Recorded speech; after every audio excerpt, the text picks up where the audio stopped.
ಗುಬ್ಬಿಯ ಪ್ರವಾಸಿ ಮಂದಿರದಲ್ಲಿ ಕರೆಯಲಾಗಿದ್ದ ಪತ್ರಿಕಾಗೋಷ್ಠಿಯಲ್ಲಿ ದಲಿತ ಸಂಘರ್ಷ ಸಮಿತಿ ತಾಲೂಕು ಸಂಚಾಲಕ ಕಡಬ ಶಂಕರ್ ಹಾಗೂ ಕುಂದರನಹಳ್ಳಿ ನಟರಾಜ್ ಮಾತನಾಡಿ ಜಿಲ್ಲಾಡಳಿತದ ವಿರುದ್ಧ ಆಕ್ರೋಶ ಹೊರಹಾಕಿದರು.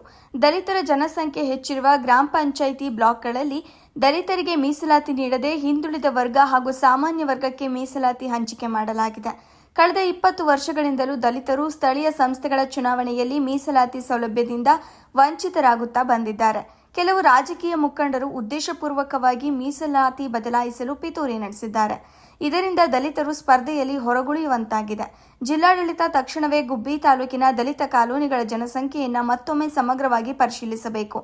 ಜನಸಂಖ್ಯೆಯ ಆಧಾರದ ಮೇಲೆಯೇ ಮೀಸಲಾತಿಯನ್ನ ಮರು ನಿಗದಿಪಡಿಸಿ ದಲಿತ ಸಮುದಾಯಕ್ಕೆ ನ್ಯಾಯ ಒದಗಿಸಬೇಕು ಎಂದು ಒತ್ತಾಯಿಸಿದರು. ಜನರಲ್ ಏರಿಯಾದಲ್ಲಿ ನಮ್ಮನ್ನ ನಿಲ್ಲಿಸಿ ಅವ್ರ ಕಾನ್ಸ್ಟಿಟ್ಯೂನ್ಸಿನಲ್ಲಿ ತಗೊಂಡ್ಬಂದು ನಮ್ಮ ಕ್ಯಾಟಗರಿಗಳಲ್ಲಿ ಹಾಕಿ ನಾವು ಗೆಲ್ತಕ್ಕಂಥ ಅವಕಾಶಗಳು ಇದ್ರೂ ಸಹ ನಾವು ಸೋಲೋ ಪರಿಸ್ಥಿತಿ ಬಂದಿರುತ್ತೆ. ನಮ್ಮ ಸಮುದಾಯಗಳಿಗೆ ಏನಾದರೂ ಪಂಚಾಯತ್ ವತಿಯಿಂದ ಸರ್ಕಾರದ ವತಿಯಿಂದ ಅನುಕೂಲ ಮಾಡಿಕೊಡ್ಬೇಕು ಅಂತ ಹೊರಟಾಗ ಅಲ್ಲಿ ನಮಗೆ ನಿರಾಶೆ ಆಗುತ್ತೆ. ಏಕೆಂದರೆ ಆ ಭಾಗದಲ್ಲಿ ನಮಗೆ ಪ್ರಶ್ನೆ ಮಾಡೋ ಅಧಿಕಾರ, ಸ್ವಾತಂತ್ರ್ಯ, ಪ್ರಜಾಪ್ರಭುತ್ವದ ನಾವು ವಂಚಿತರಾಗ್ತೀವಿ. ಅದಕ್ಕೋಸ್ಕರ ಎಲ್ಲಿ ನಮ್ಮ ಸಮುದಾಯ ಇದೆಯೋ ಅಲ್ಲಿ ನಮಗೆ ರಿಸರ್ವೇಷನ್ ಅನ್ನ ಕೊಡಿ. ನಮ್ಮ ಉದ್ದೇಶ ಏನು, ನಮ್ಮ ಸಮುದಾಯ ಎಲ್ಲಿ ವಿಧೇಯತೆಯಿಂದ ಇರುತ್ತೋ ಅದು ಅವ್ರಿಗೆ ಇಷ್ಟ ಆಗೋದಿಲ್ಲ. ಏನು ಅವ್ರಿಗೆ ಒಬಿಡಿಯೆಂಟ್ ಆಗಿರ್ತಾರೋ ಅವರನ್ನು ಯಾರಾದರೂ ಸೂಚನೆ ಮಾಡ್ಕೊಳ್ಳೋಕೆ ಅವ್ರು ಇಷ್ಟಪಡ್ತಾರೆ. ನಮ್ಮ ಓಟುಗಳನ್ನು ನಾವು ಹಾಕಿ ಗೆಲ್ಲೋ ಸ್ಥಳದಲ್ಲಿ ನಮಗೆ ಮೀಸಲಾತಿಯನ್ನು ಹಂಚಿಕೆ ಮಾಡಿ SC ಬಂದಿರತಕ್ಕಂಥದ್ದು ನಮ್ಮ ಸಮುದಾಯಗಳಲ್ಲಿ ಇರ್ತಕ್ಕಂಥ ಸ್ಥಳಗಳಲ್ಲಿ ಕೊಡಿ, ಕಾನ್ಸ್ಟಿಟ್ಯೂನ್ಸಿನಲ್ಲಿ ಕೊಡಿ. ಉದಾಹರಣೆ 4ನೇ ಬ್ಲಾಕ್ನಲ್ಲಿ ನಾವು SC ಆಗಿದ್ದೀವಿ, SCನಲ್ಲಿ ಅಲ್ಲಿ ಕೊಡಿ.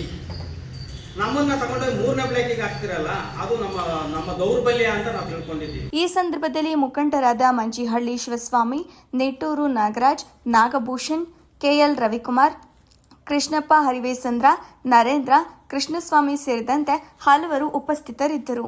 ಅವರು ಕೇಳೋಂಥದ್ದು ನಮಗೆ ಏನು ನಾಲ್ಕು ನಕ್ಷತ್ರ, ನಮ್ಗೇನು ಚುನಾವಣಾ ಆಯೋಗ ಏನ್ ಮಾಡ್ತಾ ಇದೆ ನಾವು ಕೇಳ್ತಾ ಇದ್ದೀವಿ. ಈಗ ನೀವು ಕೈವಾಡ ಇದೆ ಅಂದ್ರೆ ನಾವು ನೇರವಾಗಿ ಹೇಳ್ತೀವಲ್ಲ. ಅಲ್ಲ ಸರ್, ಈಗ ಗ್ರಾಮ ಪಂಚಾಯತಿ ಮಟ್ಟದಲ್ಲಿ ಏನು ಸ್ಪರ್ಧೆ ಉನ್ನತ ಮಟ್ಟದಲ್ಲಿರೋ ಅಂಥವ್ರು ಏನು ಅಧಿಕಾರಿ ಜೊತೆ ಕೂಕೊಂಡು ಇದನ್ನ ಮಾಡ್ತಾರೋ, ಚರ್ಚೆ ಮಾಡ್ತಾರೋ ಅಲ್ಲಿ ಚೇಂಜ್ ಆಗಿರ್ಬೋದು. ಮೀಸಲಾತಿ ಯಾಕೆ ಕೇಳಿದ್ದು ಅಂದ್ರೆ ಈ ಇಲ್ಲಿ ನಡೆದಿರ್ತಕ್ಕಂಥ ಮೋಸಕ್ಕೋಸ್ಕರ ಏನು ಅಂದರೆ ನಮ್ಮ ಒಂದು ಎಕ್ಸಾಂಪಲ್ ಕೊಡ್ತೀನಿ. ನಮ್ಮ ನಿಟ್ಟೂರಿನಲ್ಲಿ ನಮ್ಮದು 400 ಓಟು ಮತಗಳಿದ್ದಾವೆ.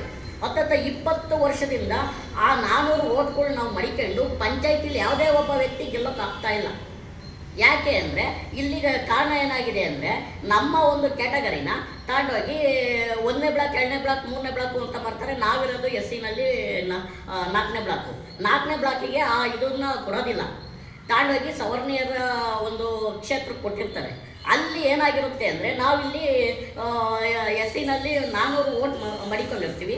ಅಲ್ಲಿ ಯಾರೋ ಒಬ್ಬ 12 ಓಟ್ ಮಡಿಕೊಂಡಿರ್ತಾರೆ, ನಮ್ಮ ಒಂದು ಅಣ್ಣ ತಮ್ಮದಿರು. ಅಂದರೆ ನಾವೇನು ಈಗ ಇದನ್ನು ಕೇಳಿದ್ವು ಒಳ ಮೀಸಲಾತಿ, ಅದಕ್ಕೆ ಸೇರಿಕೊಂಡಿರೋ ಅಂತ ಇನ್ನೊಂದು ಸಮುದಾಯಗಳು ಸೇರ್ಕೊಂಡಿರ್ತಾರೆ. ಅವರ 10-12 ಓಟ್ ಇರ್ತಾರೆ. ಅಂಥ ವ್ಯಕ್ತಿನ ಅಲ್ಲಿ ಅದರಿಂದ ಈ ಚುನಾವಣೆ ಆಯೋಗ ಏನು ಮಾಡಿದೆ ಅಂತಂದರೆ ಯಾವ ರಾಜಕೀಯನೋ ಯಾವುದು ಏನು ಅಂತ ಒಟ್ಟಾರೆ ನಮಗೆ ಗೊತ್ತಿಲ್ಲ. ಇದನ್ನು ನಾವು ಖಂಡಿಸ್ತಾ ಇದ್ವಿ. ಮತ್ತು ನಮ್ಮ ಗ್ರಾಮ ಪಂಚಾಯತಿ ಒಳಗೆ ನಮ್ಮ SC ಒಳಗೆ ಗೆದ್ದರೆ ನಮ್ಮ ಏರಿಯಾದಲ್ಲಿ ಏನು ಬೇಕಾದ್ರೂ ನಾವು ಮಾಡ್ಬೋದು. ನಮ್ಮಲ್ಲಿ ಯಾರು ನಮ್ಮ SCನ ಕೊಟ್ಟಿರಲ್ಲ ಕ್ಯಾಟಗರಿನ. ನಾವೇ ಮತ್ತು ಜನರಲ್ ಏರಿಯಾಕ್ಕೆ ಹೋದಾಗ ನಮಗೆ ಏನು ಅಷ್ಟೊಂದು ಇದಿರೋಲ್ಲ. ಹಾಗಾಗಿ ನಾವು ಸೋಲಂಥ ಪರಿಸ್ಥಿತಿ ಬಂದರೆ ನಮ್ಮ ಏರಿಯಾದಲ್ಲಿ ನಾವೇನು ಮಾಡ್ಕೊಳ್ಳೋ ಸ್ಥಿತಿ ಬಂದಿರೋಲ್ಲ. ಮತ್ತು ಈಗ ನಾವು ಯಾವುದೇ ಒಂದು ನಮ್ಮ ಸೌಲಭ್ಯ ಪಡೆಯಬೇಕಾದ್ರೆ ಗ್ರಾಮ ಪಂಚಾಯತಿಗೆ ನಮಗೆ ಅರ್ಹತೆ ಇರೋಲ್ಲ. ಜನರಲ್ ಕೇಳಕ್ಕೆ ಹೋದ್ರೆ ನಮಗೆ ಯಾವುದೇ ವಿಧಾನ ಮಾಡಿದ್ದಾರೆ. ಅಲ್ಲಿ ಏನಪ್ಪ ಅಂದರೆ ನಾವು ಹಿಂದೆ ಕೂಡ ಗ್ರಾಮ ಪಂಚಾಯತಿ ಸ್ಪರ್ಧೆ ಮಾಡಿದ್ದು, ಅಲ್ಲಿ ನಾವು ಉಪಾಧ್ಯಕ್ಷರಾಗಿ ಕೂಡ ಅಲ್ಲಿ ಕೆಲಸ ಮಾಡಿದ್ದು. ಈಗೇನಾಗಿದೆ ಅಂತಂದರೆ ಎಲ್ಲನೂ ಕೂಡ ಜನರನ್ನೇ ತಂದಿಕ್ಕಿದ್ದಾರೆ. ಯಾಕೆಂತಂದರೆ ನಾವು ಜನರಲ್ಲು ಲಿಂಗಾಯತ ಸಮುದಾಯರು ನಾವು ಕೂಡ ತುಂಬ ಅನ್ಯೂನ್ಯವಾಗಿದ್ದು. ಈಗೇನಾಗಿದೆ ಅಂದರೆ ಅವರನ್ನು ನಾವು ಬಂಧ ಮಾಡ್ಕೊಬೇಕು.